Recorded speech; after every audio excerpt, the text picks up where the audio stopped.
अस्सलाम वालेकुम and welcome to रोशन सवेरा। क्या हाल चाल है सबके? मैं बिल्कुल ठीक ठाक हूँ। Happy Tuesday to everyone. अब आपने देखा होगा कि हम सोसाइटी में ये बहुत देखते आते हैं कि जो मैं कर रहा हूँ वो सही है, लेकिन अगर वही चीज़ कोई और कर रहा है तो गलत है। इसे कहते हैं डबल स्टैंडर्ड्स। जब आपने देखा होता है कि जब दुनिया में आप देखते हैं अपने अपने इर्द गिर्द लोगों को, सराउंडिंग्स में देखते हैं कि वो उनको लगता है कि जो चीज़ वो कर रहे हैं वो तो ठीक है। अगर वो किसी को तनकीद कर रहे हैं या वो किसी के साथ अच्छा कुछ भी कर रहे हैं या बुरा करें, अगर आप उनको कहेंगे कि उनको बुरा लगेगा, लेकिन जब वो आपको कहेंगे तो उनको लगेगा कि हाँ जो मैं कह रहा हूँ वो ठीक है। तो जब आप ख़ुद कोई चीज़ कर रहे हैं तो डबल स्टैंडर्ड्स ना रखें। आप कोशिश करें कि अगला बंदा अगर कर रहा है तो उसको ना समझाएं। वो कहते हैं ना walk the walk and walk the talk, कि अगर आप ख़ुद ये चीज़ कर रहे हैं, उसको अगर प्रैक्टिस कर रहे हैं तो आप किसी को प्रीच करें, लेकिन अगर आप प्रैक्टिस नहीं कर रहे तो आप किसी को प्रीच नहीं कर सकते। कोशिश करें कि अपनी ओपिनियंस, अपनी जो भी आपकी सजेशंस हैं वो तब दें कि बंदा अच्छा भी तब लगता है बोलते हुए जब वो खुद ही उस चीज़ को प्रैक्टिस कर रहा होता है। अब जो आज हम बात करने वाले हैं बहुत सेंसिटिव इशू है, बट है भी बहुत वाइटल डिस्कस करना, क्योंकि हमारे माशरे में और हम देखें तो पाकिस्तान में ख़ास तौर पे बहुत ज़्यादा डिवोर्स रेशो बढ़ता जा रहा है। डिवोर्स एक ऐसा मामला है, ऐसा सेंसिटिव मामला है कि कोई भी नहीं चाहता कि वो अपना घर ख़राब करे या वो डिवोर्स की तरफ जाए। लेकिन यहाँ अगेन बात आ जाती है डबल स्टैंडर्ड्स की। अगर मैं एक घर में रहती हूँ, एक फैमिली में रहती हूँ जहाँ मेरी बेटी को तो तकलीफ़ हो रही है, और मतलब मेरी बेटी अगर कहीं पे तकलीफ़ में है तो मैं कहती हूँ कि नहीं, इसको नहीं रहना चाहिए और ये गलत कर रही है, और इसको मैं उसको सपोर्ट करती हूँ। लेकिन एट द सेम टाइम अगर मेरी घर की बहू को के साथ भी मेरा बेटा देखें, मैं हमेशा ये बात करती हूँ कि हाथ उठाना और किसी भी तरह का टॉर्चर, चाहे वो मेंटली भी है ना, वो भी आपको रहने नहीं देता। कोई ख़ातून या कोई मर्द भी अपने घर को ख़राब नहीं करना चाहता जहाँ बच्चे होते हैं। लेकिन माशरे में डिवोर्स होना बहुत बढ़ गया है, लोगों की टॉलरेंस ख़त्म हो गई है। लेकिन टॉलरेंस क्यों ख़त्म हुई है? देखें, हमारी अम्मियों के ज़माने में इसलिए ज़रा बर्दाश्त की क़ुव्वत थी क्योंकि हो जाती थी बर्दाश्त। शायद लिटरेसी रेट वो नहीं था, लिटरेसी रेट कम था, लोगों को नहीं समझ में आती थी अपने राइट्स की, ख़वातीन को या मर्द हजरात को। लेकिन अब क्या हुआ कि अब लड़कियां पढ़ लिख गई, उनको समझ में आ गया कि जी ये मेरा राइट है, मुझसे ऐसे बात नहीं की जा सकती या मुझे इस तरह नहीं टॉर्चर किया जा सकता। तो वो अपने राइट के लिए बोलती हैं, और जहाँ अपने राइट के लिए बोला जाता है वहाँ उस औरत को या उस मर्द को टॉक्सिक करार दिया जाता है, या उसे कहा जाता है ये साइको हो गया है, या ये कैसे बोल रहा है, इसकी इतनी ऑडेसिटी कि ये बात कर रहा है, या ये क्वेश्चन कर रहा है, या अपनी रिक्वायरमेंट्स के लिए लड़ रहा है। तो यहाँ आके डिवोर्स रेशो बढ़ जाता है। इसमें मैं डबल स्टैंडर्ड्स की इसलिए बात मैंने शुरू की कि जैसे मैंने आपको एक मिसाल दी कि अगर मेरी बेटी के साथ प्रॉब्लम है तो मैं अपनी बेटी को तो सपोर्ट करूँगी। लेट्स सपोज़ अगर मेरी बेटी के घर पे हर कोई उसके ससुराल वाले बार बार आके रह रहे हैं या उसको टॉर्चर करें तो मैं बहुत ज़्यादा सेंसिटिव हो जाऊँगी। लेकिन अगर मेरी बहू मेरे घर में सारा दिन काम कर रही है तो मैं कहूँगी नहीं नहीं बेटा, तुम्हें ये करना पड़ेगा। घर बसाने के लिए बहुत कुछ करना पड़ता है। मैं आपको लिविंग एग्जाम्पल्स दे रही हूँ। मेरे इर्द गिर्द सराउंडिंग्स में मैंने देखा है कि आप कुछ घरों में देखते हैं कि बच्चे को संभालने के लिए एक बेटी तो अपने साथ एक हेल्पर रख सकती है या रख सकता है बच्चा, लेकिन अगर वही आपकी बहू करती है तो आपको बुरा लगता है। तो यहाँ आके कॉन्फ्लिक्ट्स बढ़ते हैं, यहाँ आके डबल स्टैंडर्ड्स बढ़ जाते हैं, और डबल स्टैंडर्ड्स की वजह से जो है वो फैमिलीज़ ख़राब होती हैं, क्योंकि लड़कियाँ फिर सोचती हैं, कंपैरिजन में आती हैं कि अगर तुम्हारी बहन को ये इजाज़त है तो ये मुझे इजाज़त क्यों नहीं, अगर तुम्हारी बहन बाहर जा सकती है तो मैं क्यों नहीं जा सकती। ये सब चीज़ें कॉन्फ्लिक्ट्स क्रिएट करती हैं। लेकिन उसमें at the same time because I want to discuss both the sides के इसके कुछ लड़कियों की भी गलतियां होती हैं कि लड़कियां बहुत ज़्यादा कंपैरिजन में आती हैं। अच्छा, कंपैरिजन का भी एक तरीका होता है। आप कंपैरिजन करें जो आपको वैलिड लगे, जो आपको लगे कि ये बात करने में या ये चीज़ करने में मैं इसके साथ इन दो बातों का कंपैरिजन करूँगी तो इसका मुझे पॉजिटिव रिज़ल्ट मिलेगा।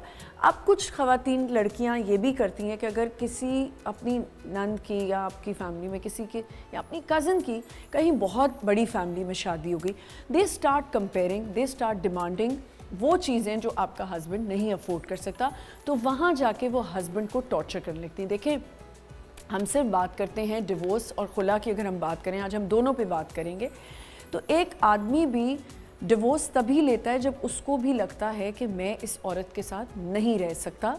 उसके भी बहुत से वजूहात होते हैं।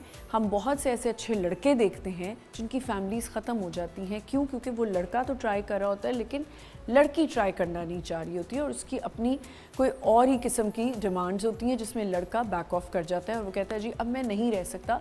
तो इस रिश्ते को बचाने के लिए हमें चाहिए, हम देखते रहते हैं डिफरेंट चैनल्स पे हर जगह इस तरह के टॉपिक्स जो हैं वो डिस्कस होते हैं, विच इज़ वेरी इंपॉर्टेंट। मैं रोज़ यही बात करती हूँ कि हमें अपने ज़िंदगी में, हम अपनी रूटीन में या अपने शोज़ में हमारा एक ड्यूटी है कि if we are sitting here on this seat and conducting a show, ये हमारी एक रिस्पॉन्सिबिलिटी है कि हम अच्छी चीज़ लोगों तक पहुंचाएं ताकि लोगों को जहां कहीं ब्लॉकेज है किसी चीज़ की या किसी बात की या किसी टॉपिक की ब्लॉकेज है, डिस्कशन की ब्लॉकेज है, वो जाके जो है वो उनकी वहाँ से ब्लॉकेज जो है ख़त्म होती है और उनको लगता है कि these are the directions we can go on. तो डायरेक्शंस दिखाना हमारा काम है। हम शायद, मैं अगर अपने एक्सपर्ट्स के साथ बैठूँ, जो चीज़ें वो मुझे, शायद मैं अपने घर में वो चीज़ें ना अप्लाई करती हूँ या मैं ना उसको प्रैक्टिस करती हूँ, लेकिन दो लोगों की बात सुन के मैं भी अपने आप को कभी कभी ऐसा सोचती हूँ कि अच्छा ये मैं गलत करती थी, आज एक्सपर्ट्स ने ये बात की है तो शायद मुझे भी चेंज करना चाहिए। बिकॉज़ अगर मैं यहाँ बैठ के होस्ट कर रही हूँ और मैं बात कर रही हूँ बट मैं उसको प्रैक्टिस नहीं कर रही, तो दैट्स वेरी रॉन्ग।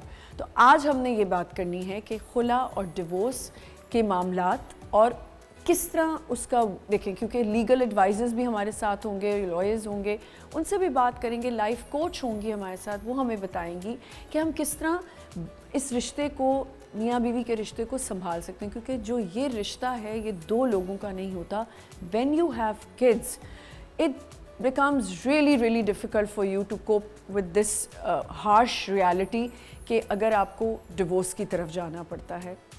अल्लाह ताला को भी ये एक ऐसी चीज़ है तो अल्लाह ताला ने ही इजाज़त दी हुई है खुला की भी और डिवोर्स की भी, लेकिन अल्लाह ताला को भी नहीं ये पसंद।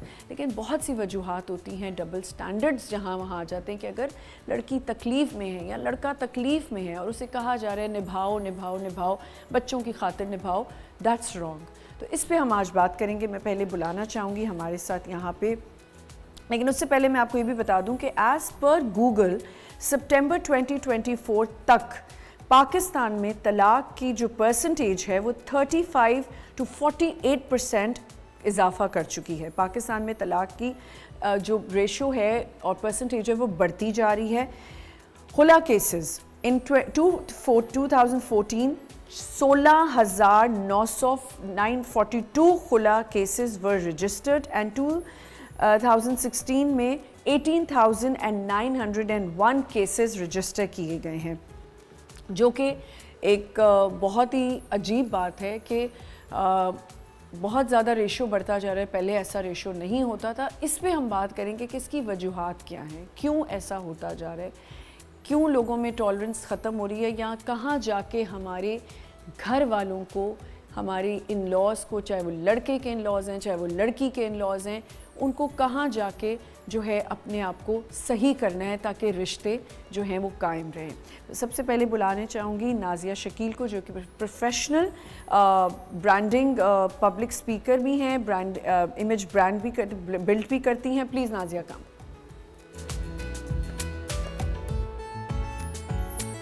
अस्सलाम वालेकुम Nazia, how are you? Please have a seat. क्या हो रहा है? मैं रेशो सुन रही थी। रेशो सुन रही थी ना? अलार्मिंग है काफ़ी। Very alarming, yes very alarming. But ठीक है, अगर सिचुएशन ऐसी हो जाए तो अब हम दूसरे रिलीजन्स की तरह सती तो कर नहीं सकते लड़की को। बिल्कुल। You have an exit option and उसमें डिसेंसी जितनी मेंटेन कर सकें, बिल्कुल डिग्निटी तरीके से। नाज़िया, मैंने स्टार्ट ही इस बात से लिया था कि हमें डबल स्टैंडर्ड्स बहुत हैं हमारे यहाँ।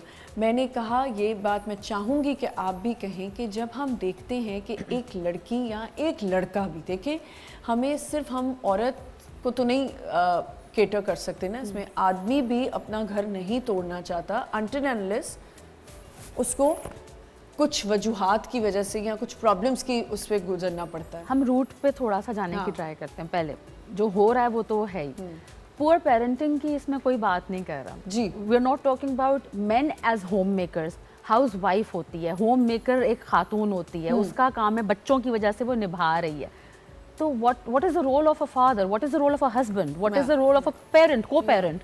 जी। तो मर्द को ये रोल्स डिफाइन करना तो उनके माँ बाप का काम है ना। उन्होंने परवरिश तरबियत उसको एक्सपोजर देना कि किसी की बेटी आएगी तो तुम्हारा भी रोल है, तुमने भी औलाद को उसी तरह निभाना है, बीवी को उसी तरह निभाना है। अच्छा, अलग घर मांगने वाली को कहते हैं ये घर तोड़ने आ गई है। या तो आप दुनिया के हो जाएं या आप शरीयत के हो जाएं या आप किसी एक मॉडल को फॉलो करने वाले हो जाएं ना। हम मिक्स चल रहे हैं, कल्चरल हम डिफरेंट चल रहे हैं, रिलीजन हम डिफरेंट चल रहे हैं और मॉडर्न हम अलग चल रहे हैं। सो इस वजह से ये कंफ्यूज्ड हाउस होल्ड्स जो अभी हो रहे हैं, पुअर पेरेंटिंग अपब्रिंगिंग में इनके कि मेरा बेटा, मेरा शहजादा, मेरा लाल, बेटी ने जाना है, मर के निकलना है, भाई ये ऑब्सलीट बातें हो गई हैं, बहुत ठीक है। या तो आप 1400 साल पुराने उस पे चले जाओ और आप सिर्फ शरीयत की बात करो, ठीक है। वुमेन्स राइट्स हमें दिए हुए हैं, सूरह निसा कुरान पाक में मौजूद है। आपने खुला या तलाक, सूरह तलाक मौजूद है, ठीक है। आप उसको पढ़ो, उसका तर्जुमा, उसकी तफसीर पढ़ो, अप्लाई एप्लीकेबल किस तरह छोड़ना है, छोड़ा तो राइट्स क्या है, एग्जिट का तरीका क्या है, उसको बैड माउथ नहीं करना है। यू नो, अ पर्सन जिसके साथ मेरा कोई वास्ता ताल्लुक नहीं है, ना महरम हो गया, I don't need to say anything about it. It's finished. It's finished. There is no going back. हाँ. Unless कि वो और कोशिश इसलिए करनी चाहिए कि you should not bad mouth because आपके बच्चे जब ग्रो कर रहे होते हैं और जब वो अपने दादकों के भी घर जा रहे हैं, नानकों भी घर जा रहे हैं, एंड यू नो मैंने बहुत देखा है कि अगर ये बहुत ज़्यादा देखा गया है कि जो माँ बाप होते हैं लड़की के, वो बैठ के या लड़के के माँ बाप या लड़की के माँ बाप वो बच्चों के सामने स्लैंडर करते हैं स्पाउसेस को, which is not right. अच्छा, वो ना भी करें ना, ना जो माहौल होता है, आपने जो वॉक द टॉक की बात की, जो मैं देखूंगी वो मैं अपनाऊंगी। अगर वो मुझे माहौल में टॉक्सिसिटी या पैरेलल्स नजर आएंगे कि एक साइड लेनी है मुझे तो मैं यू नो मामा की तरफ हूँ because she went through whatever, but if you have to raise the child you need both parents. सही है, वो बैलेंस तो आउट नहीं सकता, whether you remarry, whether you continue with the same guy, whatever happens. तो ये एक जाहिल एक सोच है, एक माइंडसेट होता है। It doesn't matter how qualified और एजुकेटेड यू आर, आप जाहिलिया के दौर में मेंटली रह सकते हैं। सी आई जी सॉरी नहीं आप बताएं। नहीं, मैं जो आपने बात की और हमने बात की कि जहालियत के हम दौर पे रह रहे हैं, देखें मैंने बहुत से ऐसे पेरेंट्स देखे हैं जहाँ बच्चे को भी नज़र आ रहा होता है और वो देख रहा होता है, he can tell and she can tell कि you know my mother is wrong here and my father is wrong here, but it's not your duty to penetrate some negativity in their minds. आपको करना ही नहीं चाहिए, क्योंकि आपका अगर बच्चा इतना समझदार है और ऑब्जर्वेंट है, और बच्चे बहुत ऑब्जर्वेंट होते हैं, उनको नज़र आ रहा होता है कि कौन गलत है। अब हमारे घर तो फ़ौरन से बता दिया जाता है कि अम्मा you are wrong and daddy you are wrong, तो पता चल जाता है ना, और आप खुद रियलाइज़ करने लग जाते हो कि बच्चे बहुत समझदारी से बात समझ much more than we are. या ऑफ कोर्स। इसको हम कंटिन्यू करेंगे, हमारे और गेस्ट भी हमें ज्वाइन करेंगे। We are talking about divorce and khula, बहुत इंपॉर्टेंट है इसको डिस्कस करना, बट हमारी डिस्कशन जो हम करेंगे उसका मेन मकसद ये है कि हम कोशिश करें कि हम डबल स्टैंडर्ड्स पे बात ना करें। इसका लीगल तरीका क्या है और इसको बचाया कैसे जा सकता है, और अगर नहीं बचाया जा सकता तो इसको डिग्निफाइड तरीके से कैसे एक दूसरे को छोड़ा जा सकता है, इस पे हम बात करेंगे। एक छोटा सा ब्रेक लेते हैं, विल बी राइट बैक।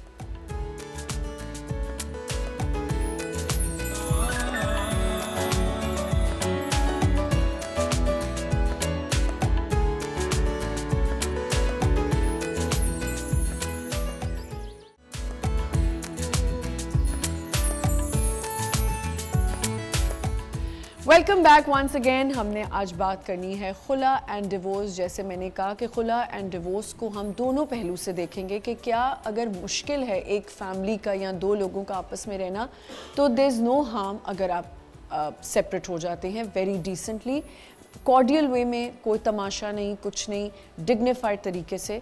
हम क्यों जो है वो प्रेशर डालते हैं, फैमिलीज़ को भी, बच्चे भी सफ़र कर रहे हैं, औरत और आदमी एक दूसरे को टॉर्चर करने के लिए बच्चों को टॉर्चर कर रहे होते हैं। बेसिकली जब बच्चा होता है तो फिर एक लड़ाई ये शुरू हो जाती है कि डिवोर्स के बाद बच्चे की कस्टडी मेरे पास होगी, चाहे वो कस्टडी रख सके ना रख सके, लेकिन वो बीवी को सिर्फ टॉर्चर करने के लिए या मर्द को टॉर्चर करने के लिए ये जो है टैक्टिक्स अपनाई जाती हैं। एनीवेज, हमें 2 और गेस्ट ने यहाँ पे ज्वाइन किया है। हमारे साथ हैं सरवत नसीम शाह जो कि एक पब्लिक स्पीकर हैं, एडवोकेट हैं, इंटेग्रेटिव थेरेपिस्ट हैं। अस्सलाम वालेकुम। वालेकुम अस्सलाम। कैसी हैं आप?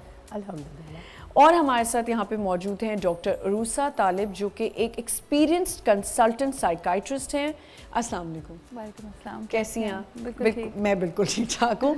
अच्छा जी, बहुत अच्छे आपने बताया, जैसे हमने बात ख़त्म की थी, एक डिवोर्स होने से पहले माइंडसेट्स को थेरेपीज़ होना या उन कपल्स की थेरेपीज़ कितनी ज़रूरी है? जी देखिए, थेरेपी मेंटल हेल्थ को हमारी सिग्निफाई कर रही होती है। तो आई फील जब हम खुला की तरफ या डिवोर्स की तरफ जा रहे होते हैं और सेपरेशन की तरफ जा रही होते हैं, एक कपल जा रहा होता है, तो बहुत ज़रूरी है कि उनकी मेंटल इमोशनल जो स्टेट है वो ठीक हो।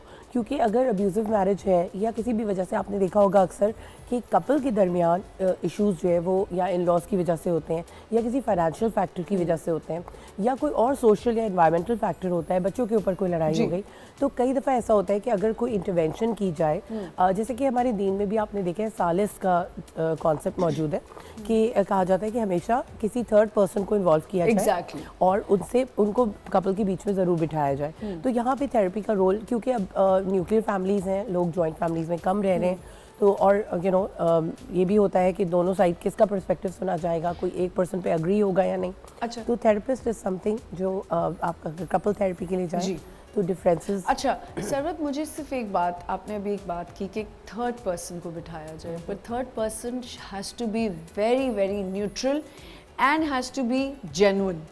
हमारे यहाँ थर्ड पर्सन ही ख़राब कर रहे होते हैं ज़्यादातर रिश्तों को। अगर मेरा दोस्त है तो वो मेरी ही साइड ले रहा है, अगर अच्छा, और ज़्यादातर ये भी देखा जाता है कि लड़की के दोस्त जो होते हैं वो ज़्यादा साइड भी लड़के की ही ले रहे होते हैं for some odd reason, I don't know, हम देखते हैं और ये लाइफ एक्सपीरियंसेस हैं।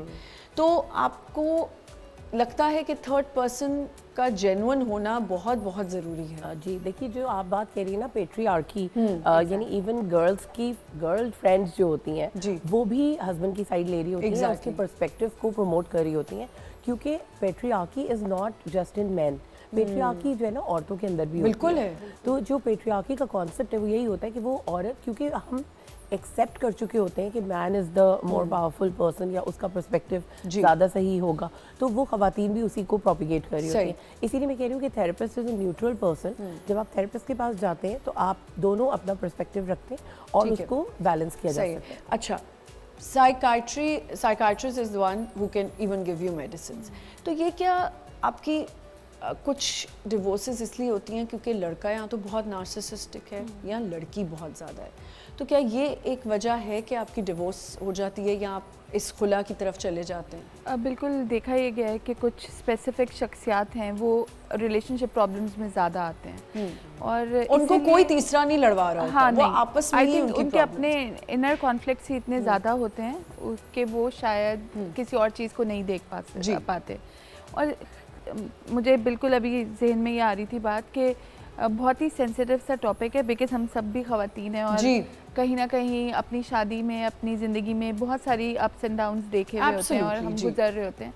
तो आई थिंक हम बहुत इजीली रिलेट कर सकते हैं कि शादी ख़त्म करना या ये डिसीजन तक आना एक औरत के लिए एक आदमी से ज़्यादा मुश्किल है। बिल्कुल। क्यों मुश्किल है? Because of the social factors, cultural factors, and then उसके बाद उसकी जो फाइनेंशियल इंडिपेंडेंस नहीं है, वो डिपेंडेंट है या घर वालों पे या अपने हस्बैंड पे। तो ये सारी चीज़ें औरत के कैरेक्टर को बड़ा वीक बनाती हैं डिसीजन मेकिंग के लिए। मैंने यही बात अभी थोड़ी देर पहले की कि औरतें क्या करती हैं, एक तो कंपैरिजन बहुत ज़्यादा। मेरी कज़न की अगर बहुत बड़े घर में शादी हुई हुई है या उसको जो आजकल तो ये बड़ी प्रॉब्लम है ना, मियाँ बैग्स लेके दे रहा है, ज्वेलरी बहुत ली जा रही है, बैग, शूज़, ये वो। तो मैं जब आपस में लड़कियां, मैंने ये देखा है कज़न्स में, जब वो आपस में बैठती हैं, व्हेन शी गोज बैक, तो वो अपने हस्बैंड को टॉर्चर करती हैं कि मेरी कहाँ शादी हो गई, मैं किस अजाब में फंस गई, वो देखो उसके। तो कंपैरिजन बहुत तो ये हेविली इन्फ्लुएंस्ड है हमारी लाइफ अब तो सोशल मीडिया से। तो इसमें इसलिए कोई भी डिसीजन इस वक्त तक आए, हमें वाकई ही थेरेपिस्ट की हेल्प लेनी चाहिए उस बीच में, क्योंकि बहुत सारी चीज़ें अगर आप देखेंगी ना तो उनके कोर इश्यूज नहीं होते, there are only small matters, day to day चीज़ें होती हैं जो कि आप इतने लोगों की आमतौर पे फॉरगिव कर देते हैं, फॉरगेट कर देते हैं, बट चूंकि एक रिलेशनशिप इतना स्टेक इन्वॉल्व है रिलेशनशिप के अंदर कि आप kind of you keep on building up the whole thing. तो इसीलिए मेरा फोकस ये होगा आज के उसमें कि हम इस स्टेज तक ना पहुँचे, और अगर आ जाएं तो फिर then we must not delay. जी नाज़िया। अच्छा, मेरा तो एक it's a very funny thing, आदमियों से कोई मैरिटल स्टेटस पूछता नहीं है, ना प्रोफेशन ना करियर में ना आप बिल्कुल ठीक है। तो और मुझे अल्लाह ताला ने एक पर्दा दिया, हमें लास्ट नेम चेंज ही नहीं करना चाहिए, क्योंकि जब वो चेंज होता है तो फिर आपका रिलेशनशिप स्टेटस एक्सपोज हो जाता है। HR तक हमसे हर सवाल पूछता है, मैटरनिटी के हवाले से पूछे या करंट मैरिटल स्टेटस, नादरा भी हमसे पूछता है। बिल्कुल। तो आदमी डिवोर्सी है, वो बैचलर हो जाता है वापस, वो पहले भी सिंगल ही था, वो बेबी बॉय बच्चा, वो मैन अप कब करता है आई डोंट नो। बिल्कुल ठीक है। तो ये कोर इश्यूज और ये रूट कॉज जो है, ये इमोशनली वीकनेस और ये नार्सिसिस्टिक, ये तो अब हमें ये वर्ड्स और टर्म्स पता चले, लेकिन ये हैं तो शुरू से गैसलाइट कर रहे हैं, तुम्हारा कसूर, ये पेट्रियार्की, ये मिसोजिनी, ये सब कुछ है, ये कभी खत्म नहीं होने वाला। बट कैरेक्टर फ्लॉ कैसे हो गया? अगर मेरा हलाल ब्रेकअप हुआ है तो भाई मेरे बॉयफ्रेंड्स थे और ख़त्म हो गए तो वो ब्रेकअप हो गया, और मेरी डिवोर्स हो गई या खुला ले ली तो वो डिवोर्सी है, और ये तो अपने आदमी बचाओ, ये मैन ईटर बन गई है और ये घर तोड़वा देती। अब तुम्हारी मतलब सलाम है तुम्हारी सोच को, लेकिन why should I expose my marital current status? अगर सेपरेटेड हूँ, अगर डिवोर्स्ड हूँ, या अगर मैं अभी अनमैरिड हूँ, या whatever, क्यों है? बाउंड्री सेटिंग तो है नहीं। पहला सवाल, या बच्चे कितने आपके, आपकी शादी हो गई, आप हो कौन, मेरा नाम तो पूछो पहले। एक और चीज़ भी है कि आपने बहुत अच्छी बात की है, इट्स अ वेरी ऑब्वियस है, इट्स अ नो ब्रेनर कि आप देखते हैं कि जब दो लोगों की डिवोर्स हो गई, अच्छा ठीक है, they have moved on in their life. अब अगर लड़का कहीं शादी करने वाला है तो जी उसकी पूरी इन्वेस्टिगेशन होती है कि वो क्यों हुई डिवोर्स, किस लिए हुई, लड़की को पूछा जाएगा। लड़कों के लिए तो कुछ ज़्यादा कम ही होता है, लड़कियों के लिए बहुत ज़्यादा पूछा जाता है कि इसकी डिवोर्स क्यों हुई थी, इसके अंदर क्या ख़राबी थी। बीइंग एन एडवोकेट, किस तरह के आप देख रही हैं केसेस जो ज़्यादा बढ़ते जा रहे हैं, जो अभी मैंने रेशो भी बताया कि बहुत ज़्यादा रेशो बढ़ता जा रहा है पाकिस्तान में स्पेसिफिकली डिवोर्स का एंड खुला का। आप क्या देखती हैं, क्या वजूहात हैं ज़्यादातर? जी देखिए, सब कॉन्फ्लिक्ट जो है ना, it is inevitable. Conflict her relationship में होता है, आप माँ बच्चे में भी देखें ना तो conflict is part of life. हमारे यहाँ प्रॉब्लम जो इस वक्त सबसे ज़्यादा प्रॉब्लम जो मुझे लगती है एज अ थेरेपिस्ट भी और एज एन एडवोकेट भी, लैक ऑफ पेशेंस। किसी भी रिलेशनशिप को आपको टाइम देना होता है, आपको उसके अंदर इन्वेस्ट करना होता है। और ये वाला जो कपल का रिलेशनशिप है, हस्बैंड एंड वाइफ का रिलेशनशिप है, इसमें इतनी हाई एक्सपेक्टेशंस के साथ हम एंटर होते हैं और उसके बाद हमारा पेशेंस लेवल बहुत कम होता है, तो ब्रेकअप की तरफ फ़ौरन चले जाते हैं। और थोड़ी सी एक्सेप्टेंस भी ज़्यादा बढ़ती जा रही है इस चीज़ की कि लोग भी शायद इस तरह का मशवरा दे रहे हैं कि रन फ्रॉम दिस रिलेशनशिप, बच्चे होने से पहले ज़रा जल्दी रैप अप कर दो।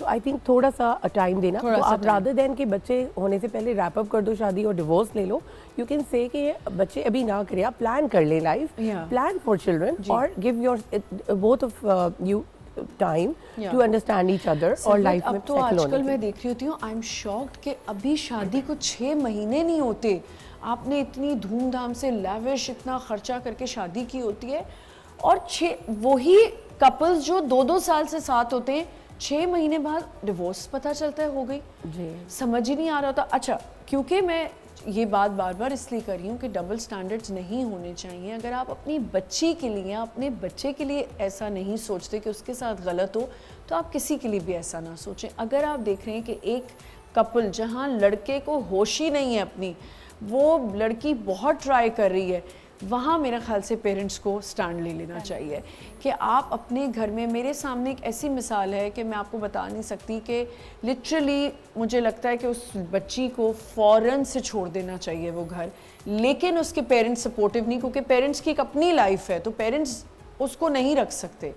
तो वो उस बच्ची को कहते नहीं, यहीं तुम्हारा जीना मरना है, तुमने यहीं रहना है, और जिस तरह वो उस हस्बैंड से टॉर्चर हो रही है, तो यहाँ आके मैं सोचती हूँ कि ये गलत है जी। कई दफ़ा जो है ना, थोड़ा सा सेपरेशन इज़ हेल्दी ऑल्सो, कि अगर उस टाइम पे पेरेंट्स डिवोर्स ना कराएं, बट आप उसको थोड़ा सेपरेट करें, try to understand the situation. अगर लड़का रिस्पॉन्सिबल नहीं है या उसके कोई बिहेवियर फ्लॉज हैं या कोई मेंटल हेल्थ इश्यूज़ हैं, तो ये सब चीज़ें दूर हो सकती हैं। क्योंकि आप देखिए, ट्रॉमा जो होता है ना, बचपन का आमतौर पे 95% ट्रॉमास बचपन के होते हैं। वो बिल्कुल। ट्रॉमास आपकी लाइफ में रीप्ले होते हैं। जो आपकी रिलेशनशिप आपके पेरेंट्स के साथ जो आपका ट्रॉमा होगा, अगर आपको कोई एंजाइटी होगी किसी किस्म की, जी।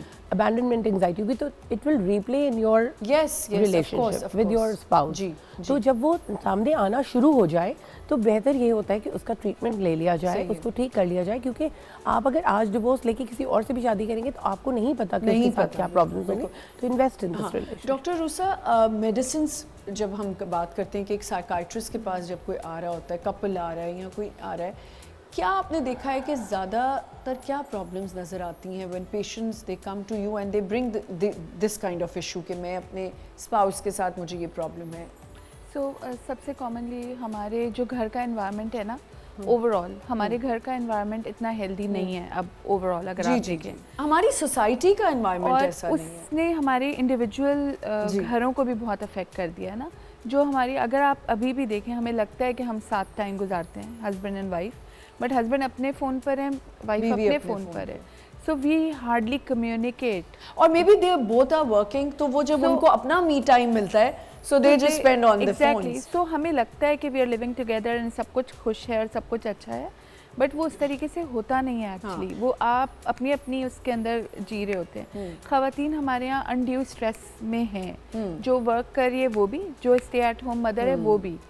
सो वो स्ट्रेसेस क्या है, वो कॉन्फ्लिक्चुअल सिचुएशंस हैं इन द फैमिलीज। अगर कोई जॉइंट फैमिलीज में है तो they end up with a different set of circumstances in their families.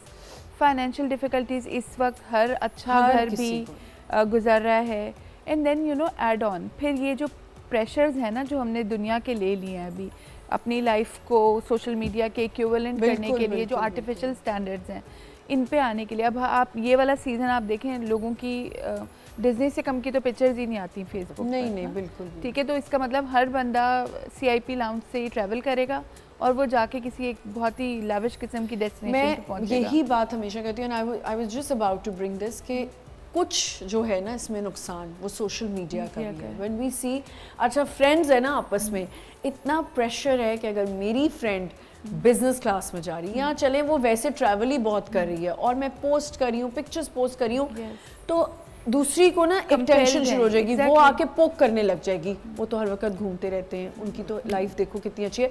मैं आपको ज़्यादातर बताऊँ, मैंने यहाँ ना लड़कियों की बहुत जो है ना मिस्टेक्स हैं। जी नाजिया। डेफिनेटली। अच्छा, मैं दोनों क्योंकि थेरेपिस्ट, डॉक्टर, एडवोकेट पर्सन बैठे, शादी पे हम लोग इतना इन्वेस्ट नहीं करते कंपैटिबिलिटी पे, और यू नो हम साथ ज़िंदगी गुजारने वाले, थोड़ा सा टाइम भी बंदा एक रूम में अकेले गुजारे तो झिझक होती है, राइट? अरेंज में भी और लव में भी, even if you know the person, that is why वो ब्रेकअप हो जाता है 6 months में, बिकॉज हम उस पर्सन को उस कैपेसिटी में नहीं जान रहे होते। ठीक है, बाहर तो हर बंदा हैंग आउट तो अच्छे से ही इंप्रेशन जमा के करता है। सो वेडिंग्स के ऊपर एवरेज स्पेंड जो है, इस वक्त सीजन भी चल रहा है, तो I think it's absurd, unrealistic और बोरोड और लोन मनी पे आप इतना पैसा लगा रहे हो शादियों पे और लहंगों पे और शोशा पे। ये मैरिज के ऊपर इन्वेस्ट करने का किसका जिम्मा है? लड़की और लड़के के पेरेंट्स का, उस कपल का, to seek a counsel before they get into a relationship called शादी। Yes, डिवोर्स तो बाद में होगी, जब आप पहले अपना कंपैटिबिलिटी तो देख लो और पहले आप काउंसिल सीख करो। आई थिंक ये नया ट्रेंड होना चाहिए, ये होना चाहिए। हमें शादी से पहले भाई डॉक्टर से बीमारी तो नहीं है, चेक करा लेते ना, अब ज़हनी तौर पे very good, and council very important. If I am the match for you, Tinder पे स्वाइप करने से मैचिंग नहीं होती है, ठीक है? शक्लें नहीं एक दूसरे की खूबसूरत लगनी, शख्सियत होनी चाहिए। आपके अंदर एनर्जीज कैसी हैं, आपकी हैप्पीनेस, सैडनेस, कॉज क्या है, उसका रूट क्या है, ट्रॉमा क्या थे, तुम्हारी जिंदगी कैसे गुजरी। We don't have such conversations। ये हैवी लगती है ना लोगों को कि ये भारी बातें कौन अगर करेगा। काउंसलिंग के लिए पहले चले जाएंगे तो जी उनको घर वाले ही डरा देंगे कहीं रिश्ता ना खत्म हो जाए। मैं कहती हूँ अगर रिश्ता आप देख ही रहे हो तो पहले तो देखो ना कि जिंदगी गुजर सकती है साथ के। मुझे तो ऐसा लगता है कि ये बहुत ज़रूरी है कि कल को आपको किसी स्ट्रेस से गुजरना पड़े, वो आप ही की बच्ची है, आप ही का बच्चा है, अगर वो तकलीफ में होगा आप तकलीफ में मुझे होंगे। 5 लाख के लहंगे ने सवाब नहीं देना, मतलब I think this is something that I should spend on. Exactly. यहाँ पे हमें एक छोटा सा ब्रेक लेना है। बहुत ही हेल्दी कॉन्वर्जेशन हो रही है, आई एम लविंग इट कि हम कुछ अच्छी बात कर रहे हैं और वो हमारे व्यूअर्स तक जा रही है और इसको हम कंटिन्यू करेंगे। छोटा सा ब्रेक लेते हैं, विल बी राइट बैक।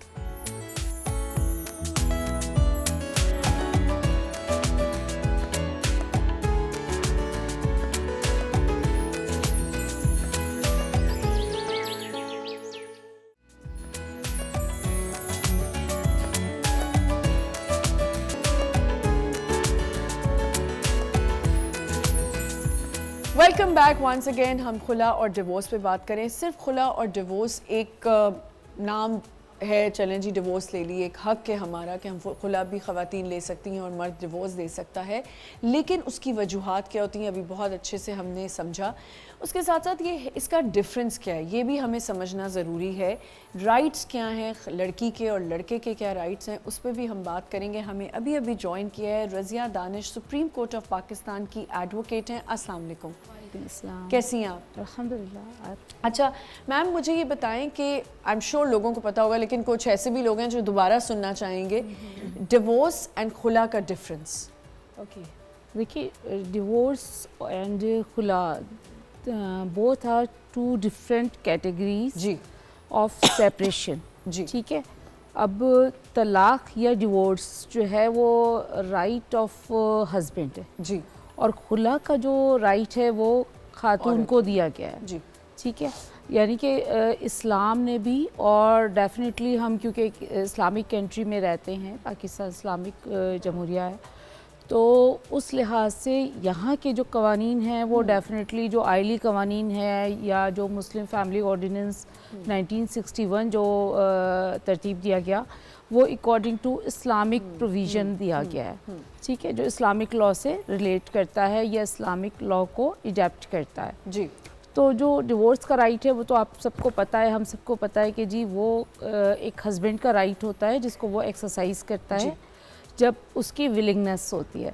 इसी तरह से एक खातून अगर वो समझती हैं कि वो within the due parameters of prescribed by अल्लाह सुब्हानहू ताला वो उसमें नहीं रह सकती हैं हस्बैंड के साथ, तो देन वो अपने राइट को एक्सरसाइज कर सकती हैं। ठीक है, तो खुला जो है वो खातून का राइट है और डिवोर्स जो है वो हस्बैंड का राइट है। लेकिन इसमें एक चीज़ थोड़ी सी यहाँ मैं वजाहत करती चलूँ कि खातून को भी तलाक का हक जी मैं हासिल अभी है। आपसे पूछने वाली थी कि मैंने जी, ये बिल्कुल। कहीं सुना है जी। कि तलाक का हक खातून को भी है, लेकिन उसका आई थिंक कुछ ऐसे होता है कि जब आप निकाहनामे पे साइन कर रहे होते हैं तो आपने वो कॉलम जो है फिल करना होता है। प्लीज़ उसके बारे में थोड़ा देखिए, उसमें जो है आपका जो निकाहनामे में कॉलम दिया होता है कि जी क्या खातून को जो है एट द टाइम ऑफ निकाह राइट ऑफ डिवोर्स दिया जा रहा है या नहीं दिया जा रहा। अगर उस कॉलम को मैं सबसे पहले जो मेरे पास लोग आते हैं एडवाइजेस के लिए या मैं किसी प्रोग्राम में भी जाती हूँ तो मैं उनको यही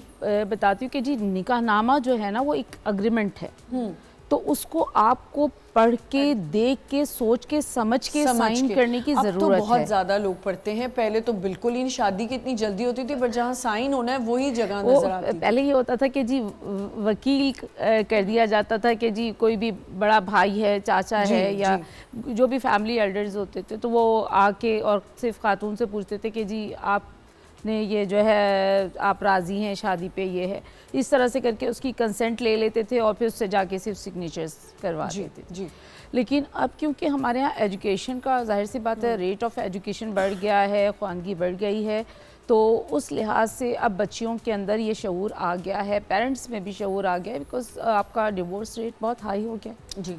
तो अब उसको बहुत सारे लोग रिलेट करते कि जी क्योंकि लोग ज़्यादा तालीम याफ्ता हो गए इसलिए वो अपने इस हक को ज़्यादा एक्सरसाइज करते, तो ऐसी सिचुएशन नहीं।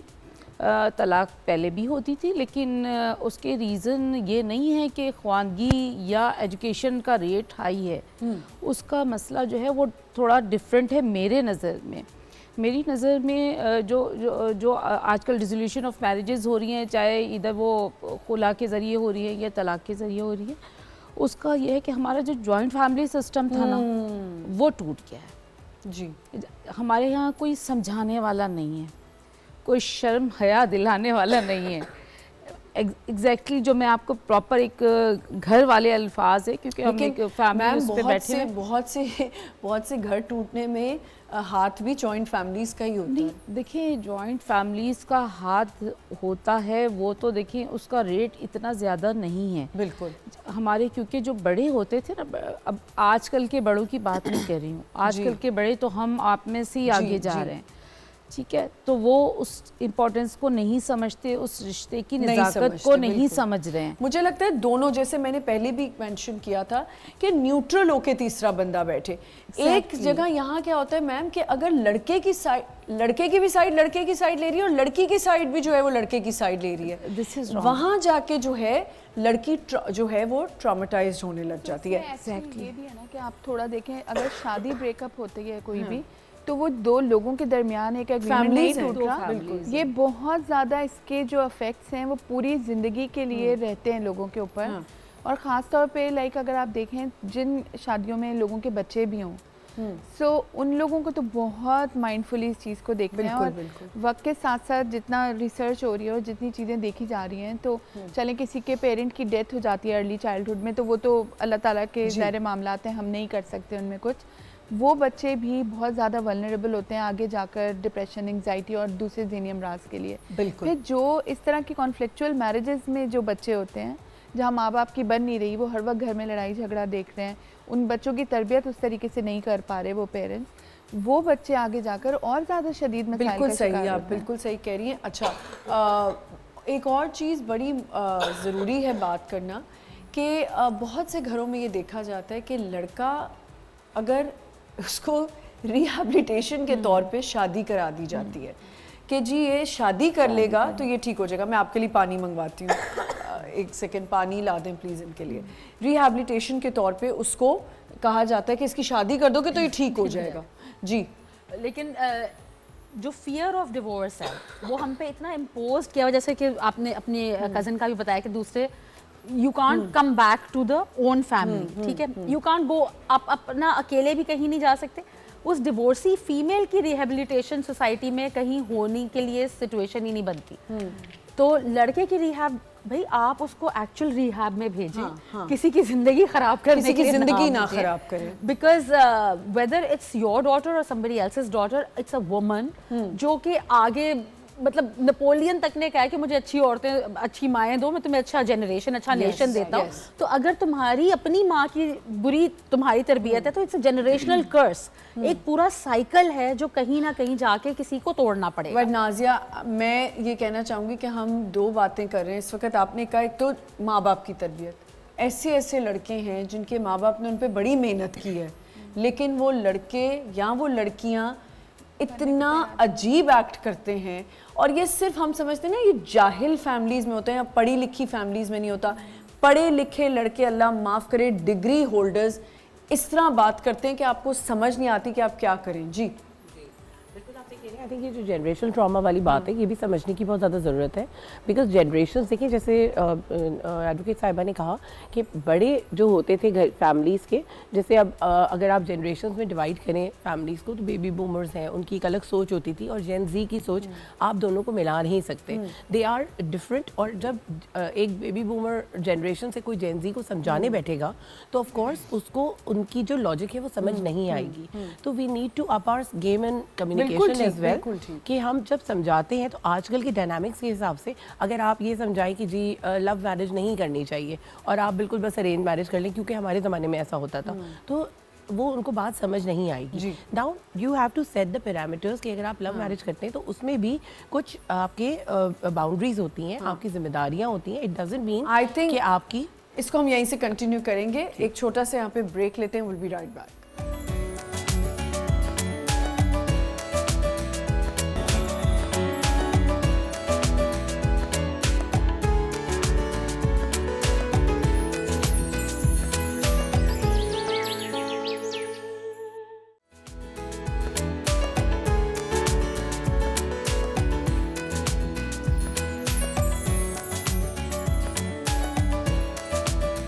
Welcome back once again. हम डिवोर्स और खुला पे बात करें। मेंटल हेल्थ आपकी बहुत डिस्टर्ब होती है, बी इट अ गाय और अ गर्ल, और यही कहा जाता है जब भी डिवोर्स हो रही होती है कि बच्चों का क्या होगा, बच्चों की मेंटल हेल्थ ख़राब होगी। But nobody talks about this कि जो इंडिविजुअल है वो उसको कैसे हैंडल करेगा, उसको कैसे बाद में लेके चलेगा साथ, एंड इफ़ ही और she wants to remarry तो उसके लिए कितनी प्रॉब्लम्स क्रिएट होती हैं। ये सब बातें इस टॉपिक के साथ जुड़ी हुई हैं। लेकिन एक चीज़ जो मैं चाहूँगी मैम आपसे पूछना कि जब हम शादी होती है तो हम जो चीज़ें ले रहे होते हैं, दे रहे होते हैं, मटेरियल्स की बात कर रही हूँ, बहुत सी शादियों में देखा जाता है जहाँ डिवोर्स हुई, खुला हुई, एक तो इसको एक्सप्लेन कर दें कि अगर डिवोर्स होती है तो लड़के का क्या है कि वो बच्चे के भी पैसे देगा, और उसके बारे में थोड़ा बता दें। देखिए अगर डिवोर्स हो या खुला हो, इन बोथ सिचुएशंस जो फादर है वो अंडर ऑब्लिगेशन है कि वो बच्चे को मेंटेन करे, ठीक है। वो इस्लामिक पॉइंट ऑफ व्यू से भी अगर आप देखें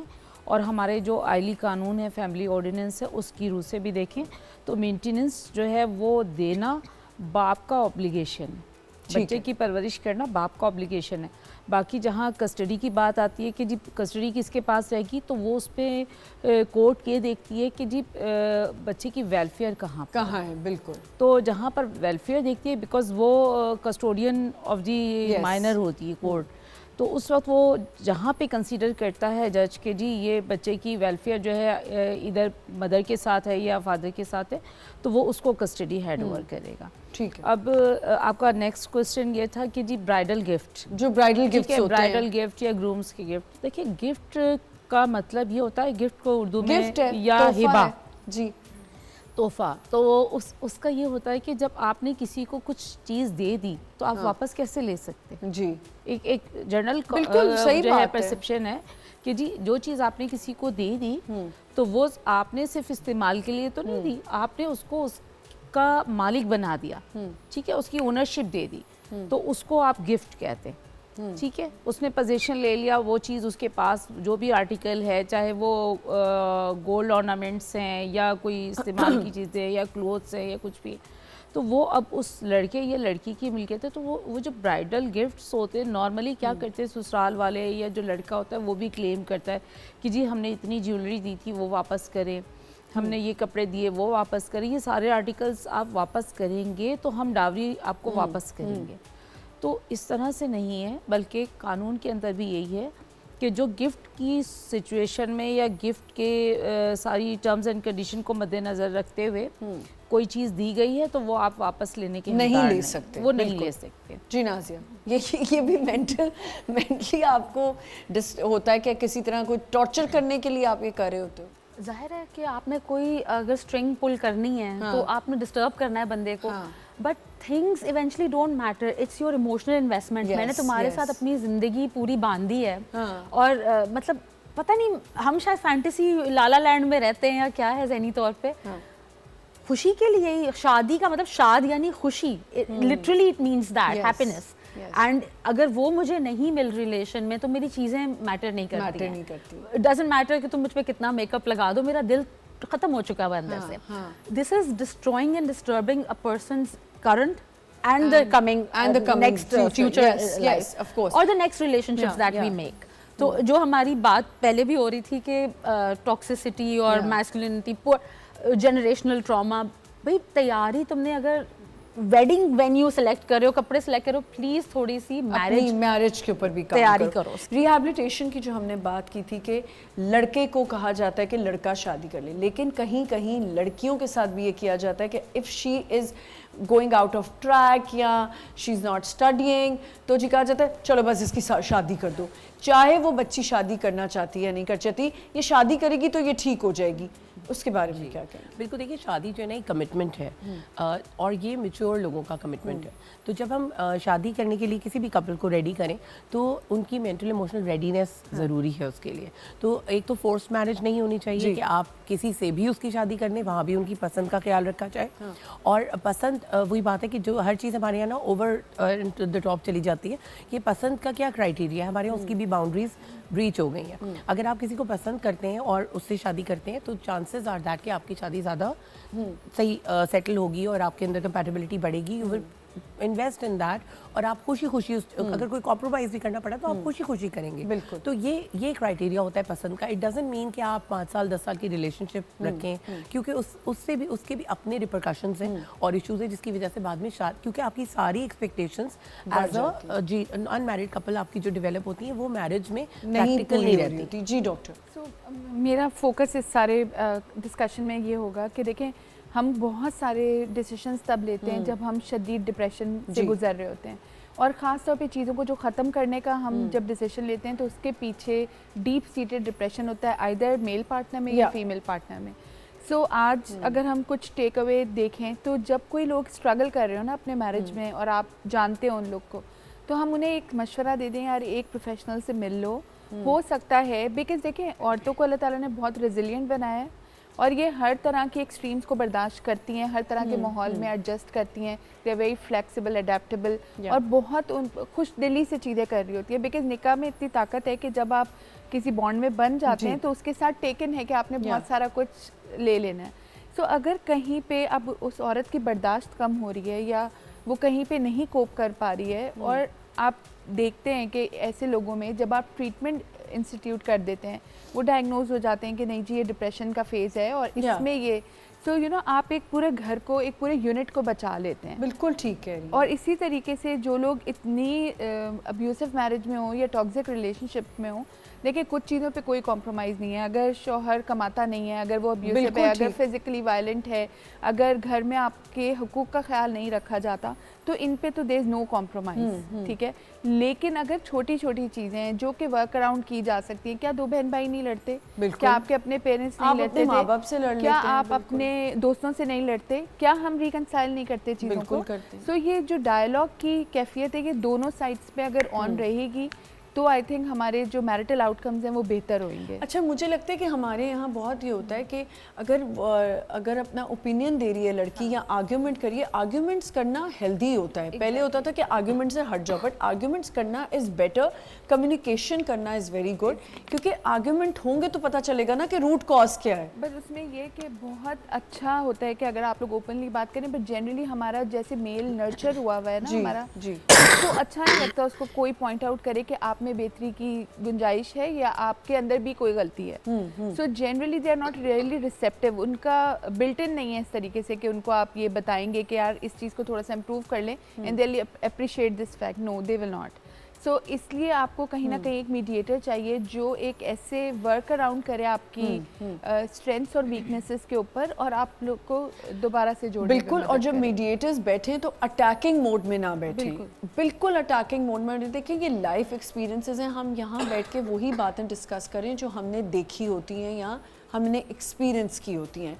जब आप अटैकिंग मोड में आ जाते हैं, बी इट अ गर्ल और अ बॉय, आपने सामने बिठा दिया, अब उसकी फैमिली मिलके भी उसको ही अटैक कर रही है, तो ये एक गलत चीज़ है। क्योंकि जहाँ आप कुरेदना शुरू करते हैं वहाँ बहुत सी बातें आ जाती हैं। वहाँ वो बात भी आएगी, मैंने तुम्हें सुबह उठाया था और तुम उठे नहीं थे और तुमने मुझे उस वक्त हंस के भी नहीं देखा था, और वो जितना भी बैगेज होता है ना पुराना, एग्जैक्टली। और वो इतनी छोटी छोटी चीज़ें होती है। बाकी लोग जो मीडिएटर का यहाँ रोल है ना, वो यही है कि उसने अनबायस तरीके से, हमें कोई फ़र्क नहीं पड़ता कि कौन सी एक चीज़ मिस हुई और एक चीज़ नहीं, बिकॉज औरतों की देखें इमोशनल नीड्स ज़्यादा हैं। औरतें ज़्यादा इमोशनल कंटेंट मांगती हैं एक मेल से, whereas males are not wired in that वे।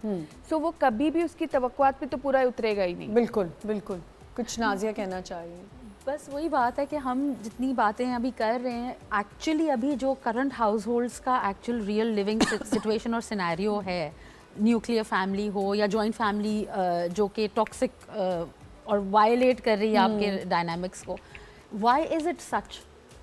कुछ सोशल मीडिया हो गया, कोई हम पीयर प्रेशर्स में आ गए, कोई हम जिम्मेदारी के लिए तैयार नहीं थे, क्योंकि हमारी मेंटल एज नहीं थी, कोई हम कंपैटिबल नहीं थे, we didn't choose the right partner, we want giving the freedom of choice. हमें फ्रीडम टू एंड पता है, मेरे पास राइट है तलाक का, ये मैंने 2 लफ्ज़ कह दिया तुम घर जाओगी अपने, ऐसे। तो हमारे पास फ्रीडम टू चूज़ भी तो है। तुम ही तो मेरी ज़िंदगी की साथी थी, मैंने ही तो तुम्हें पसंद किया है, मैं तुम्हारे लिए स्टैंड लूँगा, मैं तुम्हारे साथ हूँ, मैं प्रोटेक्टर हूँ, मैं तुम्हारा कफील हूँ।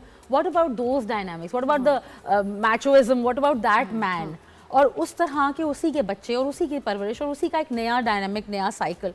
Are we prepared to get in to those things? हम अब जिन शादियों को अटेंड करें, आप एज अ डॉक्टर, आप एज अ लॉयर, प्लीज़ उनको गाइड करें कि आज तुम लोग अपने आप को आईने में एक दूसरे के देख के ज़िंदगी शुरू करने जाओ।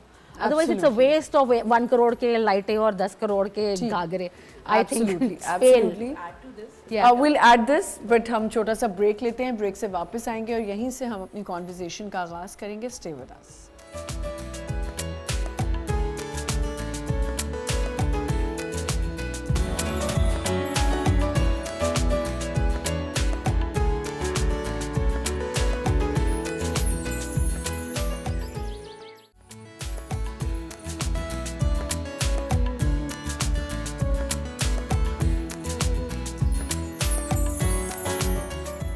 Welcome back once again. हमने बहुत अच्छे से एक्सप्लेन कर रहे हैं खुला को, हमारे एक्सपर्ट्स हमें बता रहे हैं कि खुला और डिवोर्स को हैंडल कैसे किया जाता है। अच्छा, एक और फैक्टर भी है कि अगर आप आउट ऑफ कोर्ट कर लें इसको हैंडल, आउट ऑफ कोर्ट करने में बहुत से लोगों की इज्जत भी बच जाती है, चक्कर भी बच जाते हैं। मैम, आउट ऑफ कोर्ट के बारे में थोड़ा सा बताएं कि लोग क्यों नहीं आमादा होते इसके लिए। देखिए, इस सिलसिले में जो लॉयर्स हैं वो बहुत अहम रोल अदा कर सकते हैं एज ए मीडिएटर।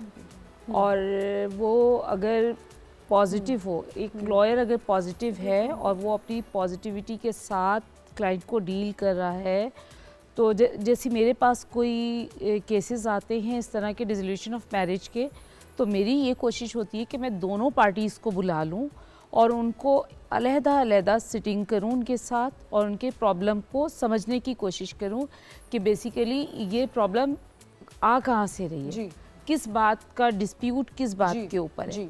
तो जब मैं उस चीज़ को समझ लेती हूँ कि जी साइकोलॉजिकली इन दोनों के दरमियान में क्या चल रहा है या अगर कोई रीज़न है तो उसकी वजह क्या है, तो फिर मैं दोनों पार्टीज़ की जॉइंट मीटिंग करवाती हूँ और फिर मैं उनको बताती हूँ कि देखें, ये जो आपकी बीवी है इसके अंदर ये अच्छाई भी तो है, हाँ हाँ, ये अच्छाई भी तो है, आप इसको कंसीडर करें। आपके अंदर भी 10 चीज़ें ऐसी हैं जो नेगेटिव हैं, जी, इसके अंदर भी 10 चीज़ें, बिकॉज हम ह्यूमन है ना, अल्लाह ताला ने तख्लीक किया, तो हमें हमारा एक मिक्सचर है जिसमें नेगेटिविटी भी है और पॉजिटिविटी भी है। तो हम क्यों नहीं वो पॉजिटिव चीज़ों को क्यों नहीं हाईलाइट करते, उनको क्यों नहीं फैसिनेट करते। तो इस तरह से जब मैं करके दोनों पार्टीज़ को समझाती हूँ तो बहुत सारे केसेस ऐसे हैं जो आउट ऑफ कोर्ट जो है वो हल हो जाते हैं और बच्चियाँ अपने घर चली जाती हैं। जी, जी, जी। तो लॉयर का रोल बहुत अहम है। Yes, of course. मैं, आप जो लॉयर की बात करी, मैंने तो सॉरी टू से मैम, विद ड्यू रिस्पेक्ट, बहुत से लॉयर्स भी देखे हैं जो बहुत बुरे तरीके से ट्रीट भी कर रहे होते हैं बिल्कुल सही कह रही हैं। The other party. बिल्कुल वो ऐसे ही है। सिर्फ अपनी क्लाइंट को खुश करने के लिए दूसरी खातून को, ज़्यादातर मैंने देखा है, या मर्द हैं या खातून हैं, वो खुद उनके दिमाग में ही बातें डाल रहे होते हैं कि तुम इस पे ये केस भी कर दो, तुम उस पे वो केस भी कर दो, ताकि ये और स्लैंडर कर सके। देखिए, अब पहले जो सिचुएशन थी, जो हमारे 1961 के जो ऑर्डिनेंस थी, जी, उसके हिसाब से आपको मेंटेनेंस के लिए अलहदा केस करना है, खुला के लिए अलहदा केस करना है, डावरी आर्टिकल की रिटर्न के लिए अलहदा केस करना है, आपका डावर अमाउंट के लिए अलहदा। अब जो 2002 में जो उसमें मॉडिफिकेशन आई, तो उसमें आप एक ही केस के ज़रिए से सारे मसाइल को हल कर सकते। तो उससे क्या है कि जो पार्टी है उसके ऊपर जो एक जो फाइनेंशियली जो बर्डन होता है वो भी कम हो गया, फिर आपको ज़्यादा कोर्ट्स के चक्कर भी नहीं लगाने हैं और आप एक ही केस के अंदर अपने सारे मसाइल को हल कर सकते हैं। उसके अंदर आप जो है बच्चे के साथ विजिटिंग राइट्स भी ले सकते हैं। तो अब जो कवानीन में तरमीम आ रही है तो वो हम देख रहे हैं कि बड़ी पॉजिटिव उसमें जो है मॉडिफिकेशंस आ रही हैं। बिल्कुल ठीक। अच्छा, pre marriage factors. Pre marriage factors भी बहुत सारे ऐसे हैं जो कि डिवोर्स को अवॉइड कर सकते हैं। ठीक है। सबसे पहले तो जो हम प्री मैरिज काउंसलिंग ले लें थोड़ी, अभी इस वक्त हम क्योंकि डिसोल्यूशन ऑफ मैरिज की बात करें कि अगर खुला नागुज़ीर हो गई है, बिल्कुल आपको लगता है कि नहीं हो सकता, वहाँ पे भी थेरेपी की ज़रूरत है कि एक दफ़ा थेरेपी ज़रूर ले लें। बट प्री मैरिज भी अगर थोड़ी सी अपनी स्ट्रेंथ्स वीकनेसेस को समझ लिया जाए, एक दूसरे की पर्सनैलिटी को समझ लिया जाए, रादर देन जैसे आप जब वेडिंग प्लानिंग करें, जी बिल्कुल, जब वेडिंग प्लानिंग करें उसमें ही इसको शामिल कर लें। बिकॉज देखिए, जब कॉन्फ्लिक्ट होता है और पर्सनालिटी या शादी से पहले या शादी के बाद, तो जब आपकी इमोशनल डिवोर्स हो जाए ना, आप इमोशनली डिस्कनेक्ट हो गए, तो अब आप फिर सिर्फ वो पेपर साइन करना रह जाता है।